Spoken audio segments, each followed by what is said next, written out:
Hello viewers, welcome to lucky spot. ఈరోజు నేను మీకు చక్కెర పొంగలి లేదా స్వీట్ పొంగల్ రెసిపీ ఏ విధంగా తయారు చేసుకోవాలో చూపిస్తాను. ఈ రెసిపీ చాలా సింపుల్ అండ్ టేస్టీగా ఉంటుంది. ఇది ఒక రిక్వెస్టెడ్ వీడియో అండి. ప్రసన్న గారు అడిగారు, అందుకని నేను ఈరోజు చేశాను. ముందుగా దానికి కావాల్సిన పదార్థాలు: ఒక కప్పు రైస్ తీసుకున్నానండి, పావు కప్పు పెసరపప్పు, అరకప్పు బెల్లం, అరకప్పు పంచదార,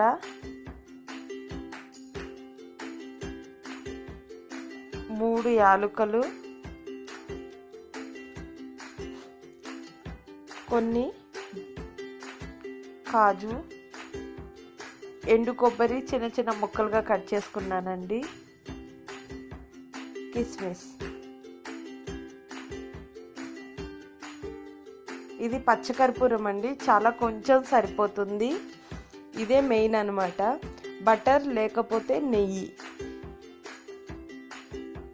ముందుగా బియ్యాన్ని కడిగి పక్కకు పెట్టుకున్నాను.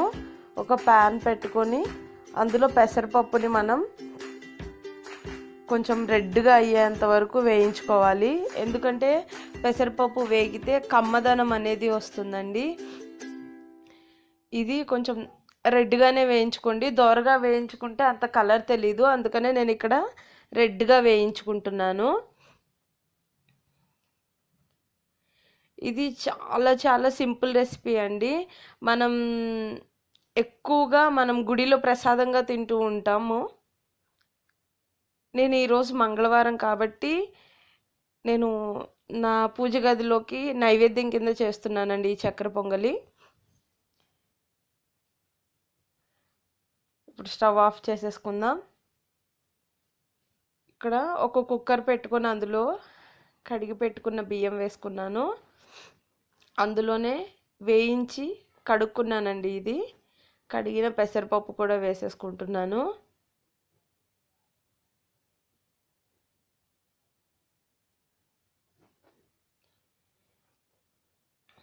ఇందులో కప్పు బియ్యం తీసుకున్నాను కాబట్టి కరెక్ట్గా 2 కప్పులు వాటర్ తీసుకుంటున్నాను.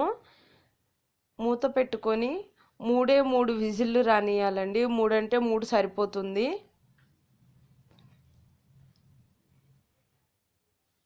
ఇక్కడ నేను ఒక చిన్న టిప్ చెప్తానండి. మనకి కుక్కర్ మూత అనేది తొందరగా రావాలి అంటే మీరు వాటర్ కింద 2 మినిట్స్ పెడితే సరిపోతుంది.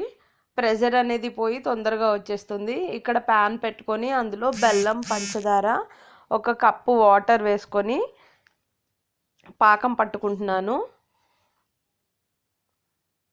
ఇవి బాగా మిక్స్ చేసుకొని కరగపెట్టుకోవాలి.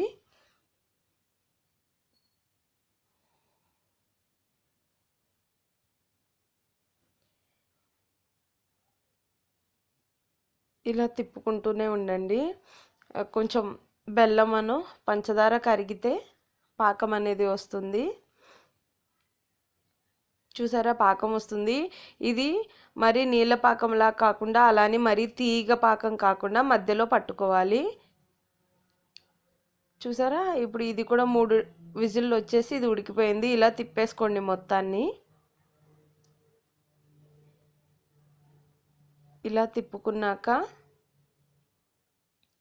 పాకం మొత్తాన్ని వడకట్టుకోండి. ఎందుకంటే ఇందులో ఏమన్నా రాళ్ళు, ఇసుక ఏదన్నా ఉన్నా అది పక్కకు వచ్చేస్తుంది.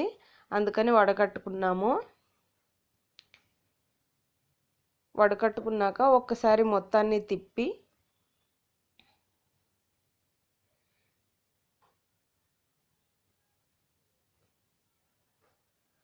స్టవ్ మీద పెట్టుకొని స్టవ్ ఆన్ చేసుకోండి.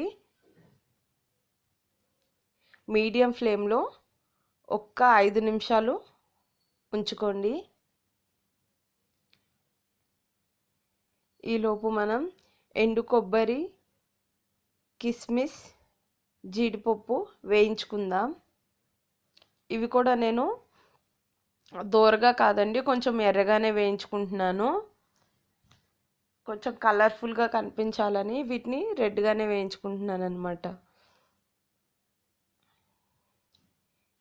ఈ చక్కెర పొంగల్కి అనేటప్పటికీ మనకి ఎండు కొబ్బరి మెయిన్గా ఉంటుందండి. టేస్ట్ కూడా కొబ్బరి ఉంటుంది. తర్వాత పచ్చకర్పూరం అండి. పచ్చకర్పూరం చాలా కొంచెం వేసిన ఆ ఫ్లేవర్ మొత్తం పట్టేస్తుంది.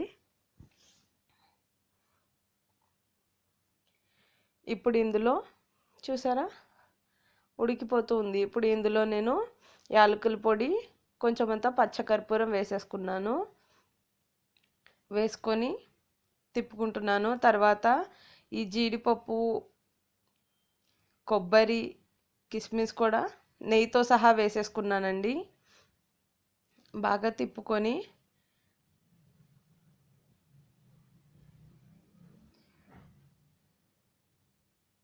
జస్ట్ 5 నిమిషాలు ఉంచుకున్నాను. చూసారా రెడీ అయిపోయింది.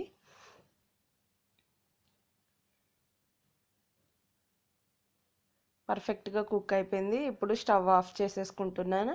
దీన్ని బౌల్లోకి సర్వ్ చేశాను. చూసారా ఎంతో సింపుల్గా టేస్టీగా ఉండే చక్కెర పొంగలి రెడీ అయిపోయింది. మీరు ట్రై చేసి టేస్ట్ ఎలా ఉందో నాకు కామెంట్లో చెప్పడం మాత్రం మర్చిపోకండి. ఈ వీడియో కానీ మీకు నచ్చినట్లయితే లైక్ చేయండి, షేర్ చేయండి, కామెంట్ చేయండి, సబ్స్క్రైబ్ చేయడం, బెల్ సింబల్ని నొక్కడం అస్సలు మర్చిపోకండి. ప్రసన్న గారు, మీకు ఈ వీడియో నచ్చిందనే అనుకుంటున్నాను. మీరు ట్రై చేసి వీడియో ఎలా ఉంది, మీకు చక్కెర పొంగలి అనేది ఎలా వచ్చిందో నాకు కామెంట్లో చెప్పడం మర్చిపోకండి. Thank you for watching.